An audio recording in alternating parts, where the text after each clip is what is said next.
Okay, good morning, Mayor. Continue tayo. So, ito na yung sales natin.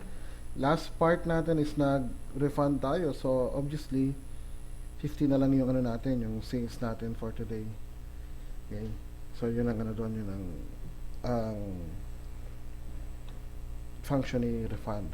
Now, let's examine some of the menu buttons here. For example, si payments. Okay, payment dues. Yan. Okay, so dito sa payment modules, ito yung mga babayaran. You can select some attributes for the month, year, status, vendor, or something gusto mo makita. Okay. For the meantime, wala tayong payment listing. So, gawa muna tayo ng payment listing. So, add payment natin. Okay. So, we have yan. Nagbabayad tayo kay vendor 1. Invoice number is 001. Example lang. Invoice date is today, but you can choose. Anong gusto mong date? Yan.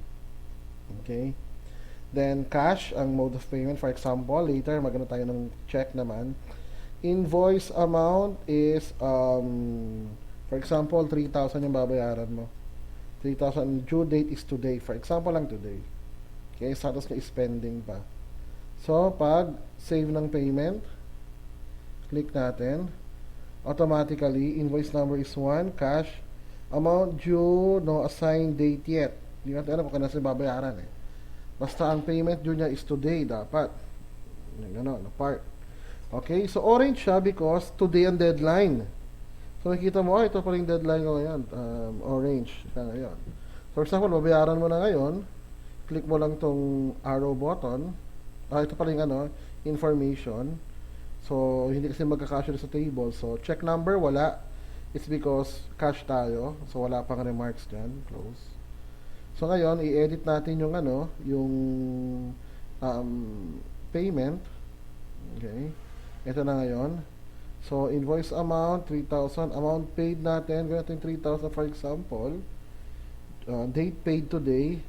So, ang standard niyan is paid na. Okay. Done payment. For example, lang remarks lang. You can also leave it blank, for example. Then, pag-update ng payment, okay, status is paid na siya. Na part. Okay? So, yung sa sa payments module.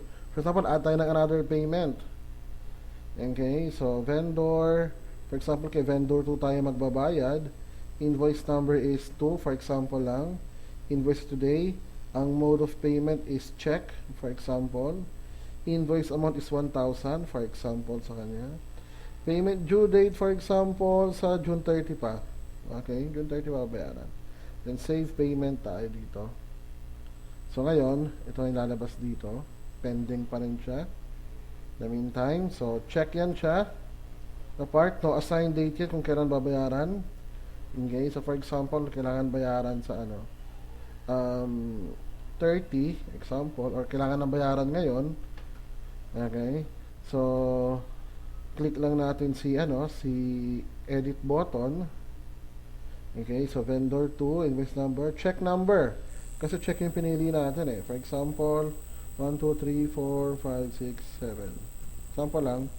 Yes, amount to be paid, for example, is 1,000. Okay, this would be paid pa, for example. Okay, then wala tayong remarks lang, for example.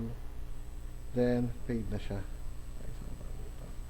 So, mag-select ka, kunyari January 2016, for example, select mo ngayon, we have June 2016, display payments. Ito yon, na part. Okay, kasi vendor 1 lang yung pinili mo eh. Okay. Pero yung kanyang default is lahat na part. Okay, so punta ka sa payment views, lahat yan siya makikita natin na part. Okay, yun yung sa add payment na part natin. Okay, expenses, ganun din, list of expenses. Okay, kung may ka ng another expense, pwede ka mag-add dito. Ito yung kanina, yung expense natin kasi tayo refund tayo. So, pwede ka mag-select ng expenses natin. For example, February 2016. Okay, display expenses. Wala. Kasi June tayo eh. Kung magkano tayo ng expenses, ito lang, expense type, pili ka lang na part. Yung refund kasi automatic yun eh. Pag na-refund mo, yun yung pipiliin niya. So, pili ka lang kung anong klaseng expense, ano yung amount, then remarks, then save expense natin after. So, expense date, pwede mo i-change kayo kung ano expense date natin. Diba? Okay? So, next is the utilities. So, pwede ka mag-add ng vendor dito. So, vendor name, kung ano yung brand na inaano niya. Then, ano yung vendor description. So, mag-add ng vendor is same lang din dito. Vendor name, brand, then description. For the branches, pwede mag-add ng branch. Meron tayong admin branch dito. Okay, but supposed to be dapat yung utilities under sana sa admin. So, I will just put it in the admin part later. Yung utilities natin. Categories. Okay, but yung categories hindi na yata magagamit to because automatically sa product, meron na yan. So, I will just omit this one category. So, yun. Expense type here na part. So, kung may additional ka expenses, yung type, pwede mo ilagay dito. Mag-add ka lang. Then, yun. Na part. Okay. So, ito lang yung sa part ng ng user. So, si admin, maraming mga parts yan later. So, log out na si user. So, si admin, pwede na mag-log in.